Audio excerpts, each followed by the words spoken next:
प्रभु यीशु मसीह के मधुर और मीठे नाम में आज दिनांक 18 अगस्त दिन रविवार को आप सब श्रोताओं का हम स्वागत करते हैं। आज के दिन के लिए जो वचन है वो लिया गया है भजन संहिता उसका 119 अध्याय 18 पद।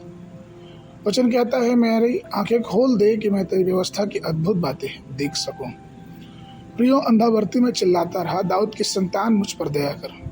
उसका पूरा उद्देश्य उसकी आंखें खोलना, यीशु मसीह को देखना और उसका अनुसरण करना था। प्रभु उसकी आंखें खोलने से पहले उससे पूछते हैं कि मैं तुम्हारे लिए क्या करूं, और उसने यही मांगा कि प्रभु ऐसा होने दे कि मैं देखने लगूं।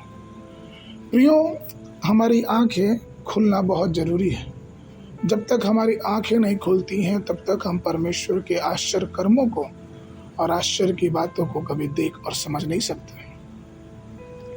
आज मनुष्य की आंखें बंद हैं और लोग परमेश्वर के दर्शन या परमेश्वर की सामर्थ्य की बातों को ना समझ पाते हैं ना जान पाते हैं। कई लोग अपने आप को ये दर्शाते तो हैं कि वो परमेश्वर की बातों को जानते और समझते हैं, लेकिन ऐसा नहीं है। जब तक पवित्र आत्मा हमारी सहायता न करे हम परमेश्वर के अद्भुत कामों को नहीं समझ सकते। हमें अपने हृदय को खोलना है परमेश्वर के कार्यों के लिए।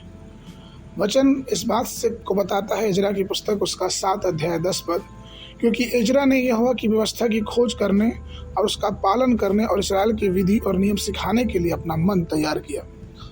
अर्थात जब अपनी आंखें खोल के, जब अपनी आंखों को हम परमेश्वर पे लगाते हैं, अपने हृदय को परमेश्वर की ओर लगाते हैं, तो आप इस बात को समझिए और जानिए कि वो बड़े बड़े आश्चर्य कर्म को करके हमारे जीवन में एक बहुत बड़ी आशीष को लेके आता है।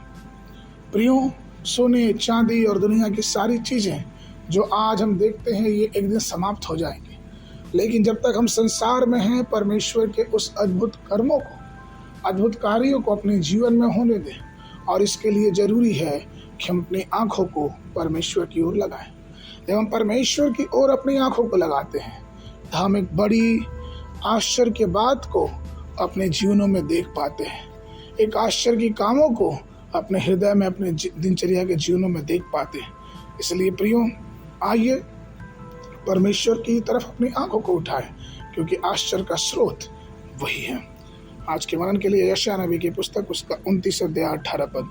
उस समय बहिरे पुस्तक की बातें सुनने लगेंगे और अंधे जिन्हें अब कुछ नहीं सूझता वे देखने लगेंगे। बाइबल अध्ययन के लिए सुबह समय संहिता उसका 100, 101 और 102।